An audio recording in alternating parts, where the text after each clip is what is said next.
impossible task with a full heart and with a full commitment. And when things got tough and we ran into brick walls, every time that happened, we just said, let's make a new plan, let's try again. And that's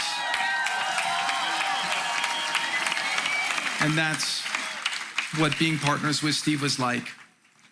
And I also have to say, working with President Trump on this, his commitment to seeing peace, to seeing the hostages return home, to seeing Israel secure and safe, and to seeing the entire Middle East stable and thriving is unmatched. Thank you.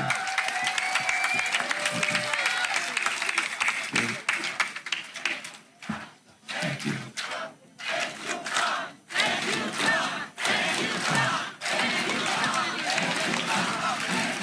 That's right. Thank you, President Trump, for the amazing job you did and for your commitment to bring this horrible conflict to an end. October 7th for me was a shattering day. My wife and I were at a friend's wedding in Colorado, and I remember hearing the news, and I just went to the hotel room, and I was looking at videos and trying to speak to whoever I could to get information, and I just stayed there all night, and I cried. Seeing some of these acts that were committed on that day made me think about how fortunate we are to have a society with rules and laws and people with morals. And seeing these horrific, barbaric acts shocked me to my core in a way that I'll never be the same.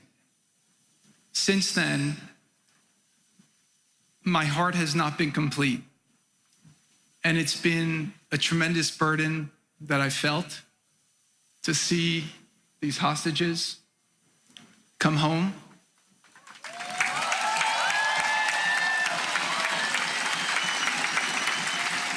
To see their families get the closure they deserve and to end this nightmare.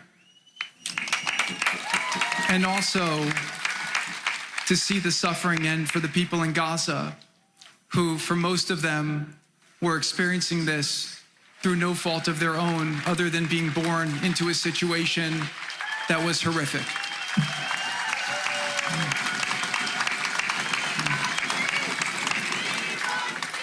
We're not going to celebrate tonight. We're going to celebrate on Monday when the phase 1 gets into conclusion. But what I did come here tonight to say was that I couldn't be more proud to see the way that the state of Israel and its people have carried themselves through this traumatic, unthinkable, horrific experience. Instead of replicating the barbarism of the enemy, you chose to be exceptional. You chose to stand for the values that you stand for. And I couldn't be prouder to be a friend of Israel, somebody who supports Israel, and somebody who fights very strongly to see Israel survive, succeed, and to achieve its fullest potential.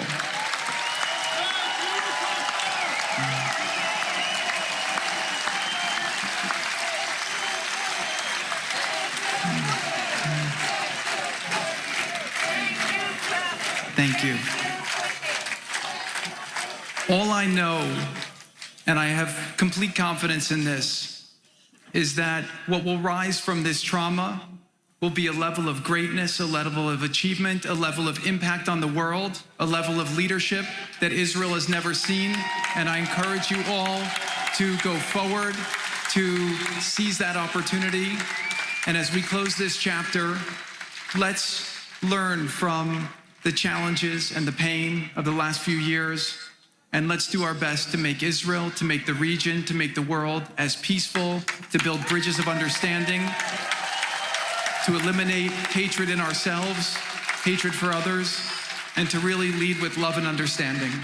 So I thank you all for the tremendous commitment you've all shown, for the support that you have given to these amazing families through such a horrific time.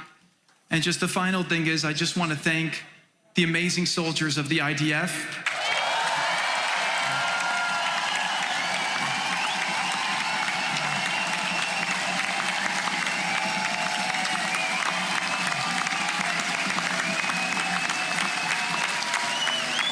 Without their heroism and brilliance and bravery, this deal would not have been possible. So really want to give a big tribute to them. So God willing, we've accomplished the first phase. It's been very, very rocky. Steve and I will one day tell the stories. They'll make you laugh. They'll make you cry. It was crazy. I noticed he had no 4-letter words in his speech because I think he used them all up in the negotiation. But I think that it's a really great thing, hopefully, to celebrate Monday. So really an honor to be with all of you tonight, and I'll introduce my wife who wants to say a couple words.